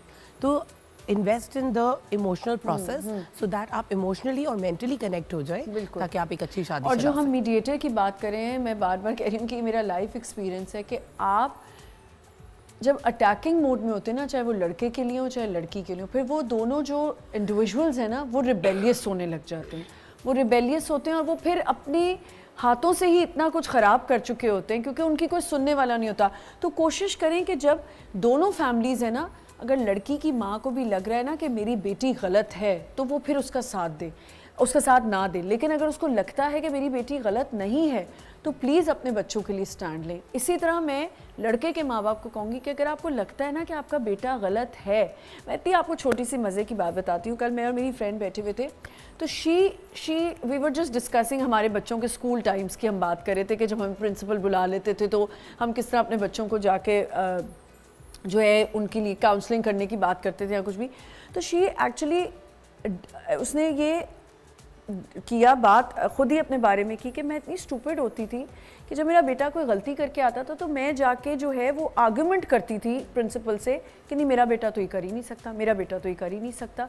तो शी सेड कि मैंने उस चीज़ को रेक्टिफाई किया कि नहीं, हर दफ़ा अपने बच्चे की गलती को आप जो है वो गलत मतलब उसको सही ना कि डिफेंड ना करें और कहें यदि मुझे लगता था ये तो हो ही नहीं सकता। वो उसने जब ये बात की तो मैंने सोचा कि कल मैंने इस बात को ज़रूर करना है कि हम लोग रेक्टिफाई नहीं करना चाहते कि अगर हमारा बच्चा गलत है, बेटे अगर गलत हैं तो प्लीज़ माओं को चाहिए कि अपने बेटों का साथ ना दें।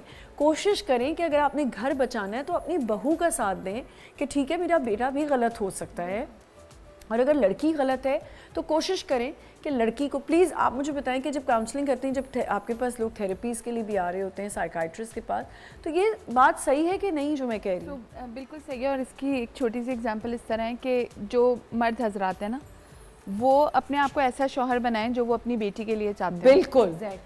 सो अगर आपकी बेटी कल को बोले कि मुझे अपने बाप जैसा नहीं आना चाहिए, बेटी तो हमेशा बोलेगी कि मुझे बाप नहीं, जैसा बहुत चाहिए, सी जगह आप नहीं बोलती क्योंकि उसने बाप को जिस तरह देखा है वो बाप उसके लिए हीरो है, बाप माँ के लिए हीरो है या नहीं है, दैट्स बिल्कुल ठीक है। सो यू नो, सो अगर हमारे क्राइटेरियाज ये हों, अगर मैं ऐसी बहू बनूं जो मैं अपने बेटे के लिए चाहती हूँ कि मेरे घर आए बहू, तो मैं भी वही डिस्प्ले करूं। अगर हम सब लोग इस सेल्फ चेक में आ जाएं कि यू नो सेल्फ एनालिसिस करें, एग्जैक्टली आपको अवेयरनेस हो, मेरे भी there are good days, good times, bad days, bad times, bad moods as well, और बहुत सारी चीज़ें उस एक इंस्टेंस में जब आ जाती हैं तो चीज़ें ख़राब होती हैं। बिल्कुल ठीक। बट उससे वो बंदा मुस्तकिल ख़राब नहीं हो जाता।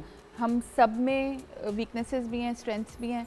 Let's focus on positivity. जी, ज़्यादा जो चीज़ है हमारे अंदर, अगर बहुत ज़्यादा नेगेटिविटी है ऑब्वियसली उसके साथ गुजारा नहीं हो सकता। इसी तरह कुछ ट्रेट्स होती हैं, लाइक अगर किसी को चोरी की आदत है, किसी को झूठ बोलने की आदत है, किसी को, इन चीज़ों के साथ आप नहीं कॉम्प्रोमाइज़ कर सकते। डॉक्टर उषा, जो बात का टाइम है अब, जो बात का स्टार्ट करनी चाहिए हमें बात के, अब आपने हो गई डिवोर्स, आपने खुला ले ली, डन, फाइनल, अब नहीं रहना साथ, बात का जो प्रोसेस है उसको कैसे हैंडल किया जाए? Very very traumatic for both mails and females. जो भी इस प्रोसेस से गुजरेगा, मेजॉरिटी बहुत कम है जो कहते हैं मूव ऑन हो गए, अब बात खत्म। हाँ, बट अगेन उसमें भी शायद हम डिनाइल में होते हैं। हमें ये नहीं पता होता कि what exactly are we going through. हमें ये नहीं समझ आता कि हमारे साथ हो क्या गया।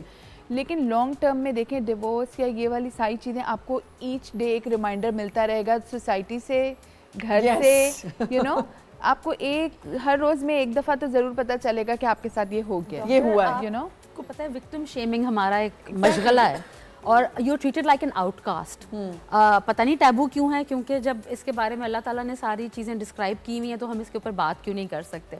अगर मुझे दूसरे रिलीजन्स की तरह सप्रेशन में ही रहना होता या टॉर्चर ही सहना होता तो मुझे ये तलाक का गेट मिलता ही नहीं कि आप एग्जिट कर सकते हैं और डिग्निफाइड तरीके से कर सकते हैं। अच्छा, जब जो रिश्ता जो ख़त्म हो चुका है उस बंदे के बारे में बात किए बगैर उस रिलेशनशिप के एंड को पोस्टमार्टम करने के लिए कि जी I had a choice and this was 20 years ago, आपने ऑप्ट आउट किया, बट अभी आप उस बैगेज के साथ जी रहे हैं या आप अपने रिलीज हो गए, आप healed version of your own new growth self.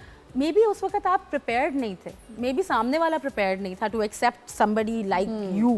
Week man, weak minds और वीक हाउस होल्ड्स जो भी है वो चलने नहीं देते, बसने नहीं देते। अगर यही चीज़ मैं यूएसए में होती तो वो पैम्पर भी बच्चों के चेंज कर रहे होते साहब, और वो मुझे खाना भी हाथ से खिला रहे होते। हालांकि ये हमारे जो आप हुज़ूर की हदीसें कोट कर रहे हैं, ये हमारा डेली लाइफस्टाइल नहीं है।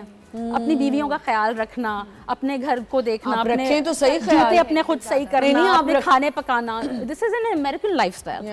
तो उन्होंने हमारी सारी शख्सियत, शनाख्त, आइडेंटिटी अपना ली और हमने ज़ॉम्बी मोड में डाल दिया। हमने नहीं, बिल्कुल ठीक है, हम नहीं अपना सकते। आप ये देखें कि अगर वो लड़का इज्जत से औरत को छोड़ना चाह रहा है या औरत उसको इज्जत से छोड़ने दे रही है, तो आपकी जो सराउंडिंग है वो छोड़ने नहीं देगी। वो कहेगी नहीं नहीं इसको तुम करो, इसके बारे में ये बात करो, ड्रामा क्रिएट करो, ऐसे करो, ऐसे करो। देखिए वो उसको ड्रैग भी करते हैं, वो जी, कहते जी। हैं कि जी डिवोर्स नहीं देना। अगर वो दोनों आपस में फैसला कर भी लेते हैं कि जी हमें सेपरेट होना है, तो वो उसके जो घर वाले होते हैं, फैमिली वाले होते हैं, समटाइम वो उसको अंडर प्रेशर करते हैं कि नहीं तुमने इसको डिवोर्स नहीं देना है, इसको रिलीज नहीं करना है अपने ये मैरिटल बॉन्ड से, और इसको पनिशमेंट देनी है। अब वो उसको एज ए पनिशमेंट ट्रीट कर रहे होते हैं कि वो मैम, मेंटल ऐसा भी टॉर्चर में बहुत जगह रहेगी। देखा जाता है कि मैंने देखा है बहुत सी फैमिलीज में, अगर लड़की रीमैरी कर रही है, लड़का रीमैरी कर रहा है, तो कहीं कहीं कपल्स अगर एक दूसरे के साथ एक्स स्पाउसेस अगर एक दूसरे को सपोर्टिव हैं या सपोर्ट करें या वो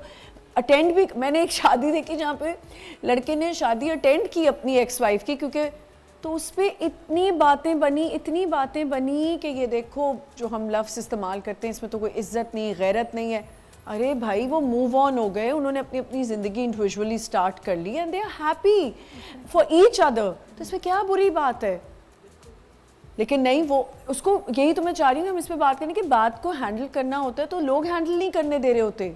हमारे अपने मीडिया में एग्जाम्पल्स हैं जी जी जी, और वो बहुत अच्छी ट्रेंड सेटिंग कर रहे हैं इस तरीके से कि लेकिन कुछ हैं जो सिर्फ मीडिया पे लड़ रहे हैं। एग्जैक्टली तो आपको दोनों वेरिएशन मिलते हैं। इस जस्ट देखें कुछ चीज़ों पे हम जो मुस्तकिल टैबू और स्टिग्मा की बात कर रहे हैं ना, हमें उसके माइंडसेट पे जाना है। कुछ चीज़ों के बारे में मशहूर है कि इन पे बात करते हैं तो ये चीज़ें ज़्यादा होने लगती हैं। One of them is suicide, another is तलाक। कि आप इन चीज़ों के ऊपर बात करेंगे तो ये चीज़ें ज़्यादा होने लगती हैं। बट आप देखें हम how healthily we are doctor हम यहीं से कंटिन्यू करेंगे, एक छोटा सा ब्रेक लेते हैं, विल बी राइट बैक।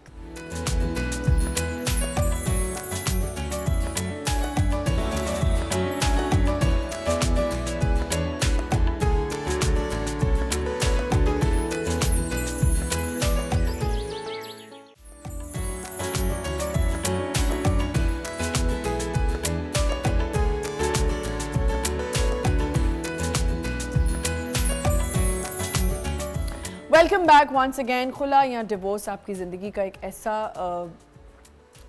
सच है जो आप अगर करते हैं, लेके चलते हैं तो उसको बहुत डिग्निफाइड तरीके से आप लेके चलें, बड़ी ग्रेसफुली तरीके से अपने स्पाउस को इज़्ज़त दें, अपने स्पाउस के साथ अंडरस्टैंडिंग रखें। अगर आपके बच्चे हैं उस स्पाउस में से और आप चाहते हैं कि ये रिश्ता एक अच्छी बेस पे रहे, एक बच्चों के लिए अच्छा रहे, तो उसके लिए आपको अपनी मेंटल हेल्थ को बहुत बेहतर रखना पड़ता है। इधर उधर की ना सुने, अपने रिलेशन को खुद समझें, या अगर पोस्ट डिवोर्स पीरियड है तो उसको कैसे लेके चलना है, आप बताएं डॉक्टर साहब हमें। ये कि पहले आपको एक्नॉलेज करें कि भाई मेरे साथ जो चीज़ हुई है it is the real thing. हाँ, बहुत सारे लोग डिनाइल में होते हैं कि नहीं मैं तो मूव ऑन कर गई हूँ या चीज़ें मेरे लिए उस तरीके से नहीं है।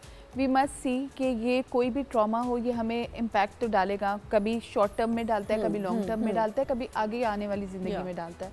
So the best deal is कि आप उस टाइम पर अपने लिए टाइम बाय करें, क्योंकि थोड़ा इद्दत और ये वाला जो टाइम होता है ना, इसमें अच्छा रिफ्लेक्शन का टाइम मिलता है। And then there are ways कि आप अपने आप को हेल्दी एक्टिविटीज़ में इंगेज करें, जिसमें सबसे पहले अपना ख्याल रखना है। सही, क्योंकि शायद पिछली शादी में और उस सारे टाइम में हमने जो मोस्ट इग्नोर किया वो अपने आप को ही किया, जी, बिकॉज हम ट्राई कर रहे होते ना, कोप कर रहे होते चीज़ों के साथ, तो अपने आप को नहीं देख रहे होते, या फिर हम उन बच्चों के लिए ज़्यादा सोच रहे होते हैं और अपने आप को इग्नोर किया होता है। सो अपनी ज़हनी और जिस्मानी सेहत का ख्याल रखना है हमें। उसमें सबसे पहले वही आता है कि आपकी नींद अच्छी हो, आपका बैलेंस लाइफ साइकिल हो, आप अच्छा हेल्दी खाएं, आपका सोने जागने की रूटीन बहुत अच्छी हो, आप कोई ना कोई एक्सरसाइज या हेल्दी हॉबी में इन्वॉल्व हों, ज़रूर कुछ ना कुछ करें। और फिर इस टाइम पे आपको जो सबसे ज़्यादा ज़रूरत होती है वो अपने प्यारों की ज़रूरत होती है, या कुछ ऐसे लोगों की ज़रूरत होती है जो आपको बेहतर मशवरा दे सकते हो, जो आपकी बात को नॉन जजमेंटल होकर सुन सकते हो, ताकि वो जो भी सब कुछ आपके जहन में है, जो मनफी सारी सोचें हैं, वो किसी ना किसी तरह उनको एक वे आउट मिले और आप वेंट आउट करें। इसीलिए उस टाइम पर थेरेपिस्ट का रोल बहुत इंपॉर्टेंट है कि वो आपको हेल्प कर सकती है to reconstruct, to regrow. And then किसी भी ट्रॉमा से निकलने के बाद दो चीज़ें होती हैं, या तो आप बहुत ख़राब हो जाते हैं या आप बिल्कुल नए बंदे बन के और आप एक नई ज़िंदगी शुरुआत कर सकते हैं। सो हमने देखना ये कि हमने हर ट्रॉमा के बाद अपने आप को बेहतर कैसे करना है, रेजिलिएंट कैसे करना है, जी। कैसे मैं एक अच्छी पेरेंट बन सकती हूँ अब जब मैं सिंगल हूँ और मुझे अब शायद ज़्यादा जिम्मेदारियाँ हैं, और मुझे फाइनेंशियली अपने आप को कैसे देखना है, मुझे अपने रिलेशनशिप्स को कैसे देखना है, मुझे रहना किस एनवायरनमेंट में है। तो ये सारे डिसीजंस आपने बहुत सोच समझ के लेने हैं, एंड देन उसके लिए एक प्रॉपर प्लानिंग आपके पास हो कि चीज़ें कैसे लेके जाएं जी। आगे। जी, इसमें मैं ऐड करूँगी, ये बहुत अच्छी एडवाइस है। इसके अलावा ग्रीफ एंड बेरीवमेंट का टाइम भी लेना चाहिए। देखिए, ज़िंदगी में आपके, चाहे आपका पेट लॉस हो या आपकी कोई प्यारा दुनिया से चला जाए या कोई रिलेशनशिप लॉस हो, it is a huge loss. अगर आप उसको टाइम देंगे to grieve and to believe करें उस लॉस को कि वो रिलेशनशिप अब ख़त्म हो गया है। हो सकता है आपको you get bouts of anger, हो सकता है आपको किसी वक्त रिग्रेट हो, आपको रोना आए। Let it happen, go through those motions. तो ये आपको ग्रो करने में हेल्प करेगा। And then talk to somebody. अगर थेरेपिस्ट है तो बेस्ट है, सारे कोई न्यूट्रल पर्सन होता है। अगर आपकी लाइफ में कोई बेस्ट फ्रेंड है, कोई फैमिली में ऐसे लोग हैं जिनसे आपका माइंड मैच करता है, या आपको अपने बच्चों से कोई बात करना आपको लगता है कि you want to share something, तो बी कॉन्ग्रुएंट अबाउट इट। जो आपके अंदर चल रहा है वही सारी चीज़ें बाहर भी रखें। बिल्कुल। Yes, do you want to add something? बस what we were talking about के emotional release and acceptance and healing कहना बड़ा आसान है, लेकिन सबसे मुश्किल काम होता है पहले आप अपने आप को खुद एक्सेप्ट करें कि मेरे अंदर कोई कैरेक्टर फ्लॉ नहीं हुआ, मेरी वर्दीनेस में कोई कमी नहीं आई, मेरी वैल्यू में कोई कमी नहीं आई। And as a person, as a life partner, मैं अभी भी एक्सेप्टेंस मेरी होनी चाहिए, जो हम अगले कभी बात करेंगे कि दोबारा ज़िंदगी शुरू करना। देखिए, ज़िंदगी रोज़ाना सुबह आपको एक नया मौका देती है, और रोशन सवेरा मीन्स के यू हैव टू डिसाइड कि who is the sunshine of your life.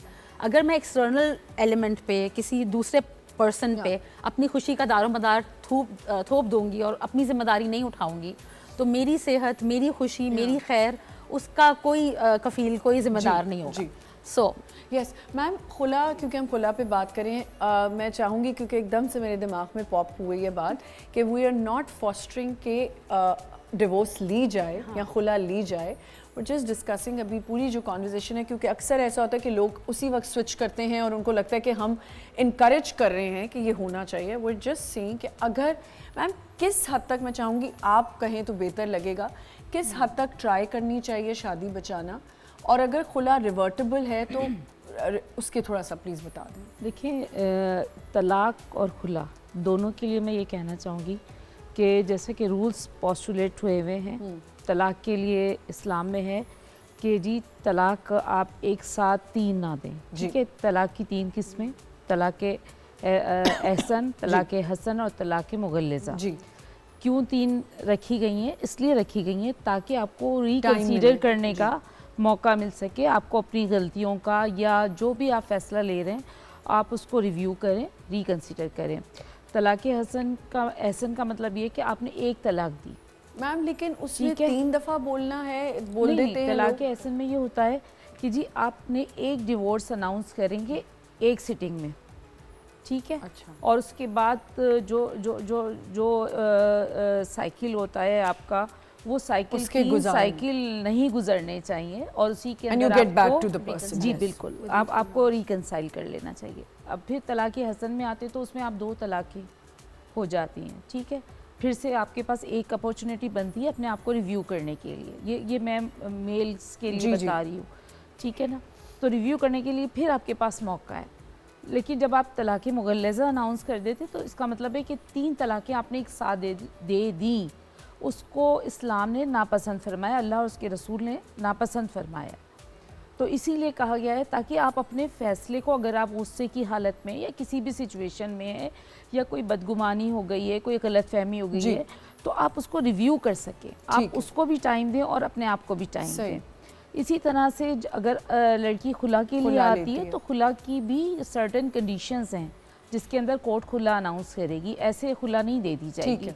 अगर लड़का जो है उसमें इम्पोटेंसी है, वो अब कॉन्जुगल राइट्स को परफॉर्म नहीं कर पा रहा, ठीक है। अगर वो आपको मेंटेन नहीं कर रहा फॉर सर्टेन पीरियड, 2-3 साल से आपको जो है वो मेंटेनेंस नहीं दे रहा, तो आप खुला के लिए जा सकती हैं। क्या वो मॉरली भी वहाँ नहीं है, इमोशनली भी नहीं है, किसी भी वजह की वजह से, या वो 7 साल तक उसके कुछ वेयर अबाउट्स का नहीं पता चला, सॉरी 7 साल के लिए उसको कैद हो गई है, 7 साल या उससे ज़्यादा, तो फिर लड़की जा सकती है कोर्ट के अंदर खुला के लिए, या वो अब्यूसिव रिलेशन है या कुछ भी है, या वो तो खुला ले मैलट्रीटमेंट सकते है, या वो इस तरह का फिजिकल टॉर्चर है, या ट्रॉमाटाइज कर रहा है, या कुछ कर रहा है, तो फिर आप जा सकते ठीक है। तो देखिए ना, कानून में भी और इस्लाम में भी जो है वो सर्टेन लिमिटेशंस मुकर्रर कर दी गई हैं कि जिसमें आप जाके और अपने आप को रिव्यू करते हुए उस चीज़ को फाइनलाइज करें। तो ये नहीं है कि आप जाके, रिवर्टेबल है, खुला रिवर्टेबल है, इसलिए कि उसमें वो आपका जो काजी या जज जो होता है वो on behalf of your husband आपको जो है वो डिसोल्यूशन कर रहा होता है मैरिज की। तो वो अगर लड़की चाहती है तो वो 3 तोहर के अंदर जो है वो रुजू कर सकती है, या लड़का लड़की दोनों अगर रिकंसाइल करना चाहें तो वो उसको कर सकती। जी जी। तो वो सिचुएशन वही है कि जो तलाक की है, इसी तरह से खुला के अंदर अपॉर्चुनिटी मिलती है। ठीक है। एक और पॉइंट है जो अभी तक हमने ये नहीं डिस्कस किया कि जहाँ माँ या बाप 2 लोगों में डिवोर्स हो जाती है, उन बच्चों को जब वो जवान होते हैं तो मैंने बहुत सा देखा है कि रिश्ता करने से पहले ये ख़वातीन ही कह रही होती है इसकी माँ की डिवोर्स हुई थी तो इससे रिश्ता ना करो। मैंने बहुत सी ऐसी फैमिलीज़ देखी हैं जहाँ पेरेंट्स सेपरेटेड हैं या डिवोर्स्ड हैं, उनके बच्चे अपनी शादी जितनी अच्छी चलाते हैं और जितनी मेहनत करते हैं अपनी शादी पे, सिर्फ इस वजह से कि, और कभी कभी ऐसे रिश्ते में रह भी लेते हैं जो उनके लिए नहीं बना होता और वही तकलीफ़ हो रही होती है या उनकी बन नहीं रही होती या अब्यूसिव रिलेशन है, लेकिन वो बच्ची या वो बच्चा अपनी शादी इसलिए चलाता है कि मेरी माँ नहीं रह पाई या मेरा बाप नहीं रह पाया तो मैं अपनी शादी ना ख़राब करूँ, क्योंकि वो बात मुझे सुनने को मिलेगी कि इसके तो माँ बाप भी नहीं साथ रहते थे तो ये भी देखो ऐसी है। तो प्लीज़ अपने माइंड सेट्स को चेंज करें। अगर आप किसी लड़की से रिश्ता करना चाहते हैं तो अपने घर वालों को प्रिपेयर करें कि कोई बात नहीं कि अगर उसके घर वाले साथ नहीं रहते या वो डिवोर्स्ड हैं तो इसमें कोई बड़ी बात नहीं है। तो मैं चाहूँगी कि हम इस पर भी बात करें कि ये एक बहुत बड़ा स्टिग्मा है और बड़ी प्रॉब्लम होती है लोगों को, और उन बच्चियों को भी प्रॉब्लम होती है जो वो आगे रिश्ता निभाने चाह रही होती हैं लेकिन निभ नहीं रहा होता, मुश्किल से निभा रही होती है कि कल को ये ना सुनना पड़े कि मेरी माँ ने घर नहीं बसाया था तो मैंने भी घर नहीं बसाया। कोई अपनी खुशी से घर नहीं छोड़ता, ना आदमी ना औरत। आज की जो हमने डिस्कशन की वो हमारा यही प्लान है और हमारा मैसेज है कि हम इसको फॉस्टर नहीं करें, बट अगर नहीं रहा जा सकता और आपको लगता है कि ये शादी एक हेल्दी शादी नहीं है तो इसमें कोई हार्म नहीं है कि आप डिवोर्स लें या खुला लें, लेकिन अननेसेसरली 3 महीने नहीं गुजरे जी मैं रह नहीं सकती या मैं रह नहीं सकता, वो भी गलत है। Counselling is very important. Marriage counselling लें, प्री मैरिज काउंसलिंग लें, उसके बाद कोशिश करें, जितनी कोशिश कर सकते हैं शादी बचाने की वो करें, और अगर टू सम एक्सटेंट आपको लगता है नहीं हो सकती तो बेशक फिर आप अलहदगी इख्तियार कर लें। Thank you so much, thanks for joining, thank you so much. इंशाल्लाह कल एक नए शो के साथ आएंगे। खुदा हाफ़िज़।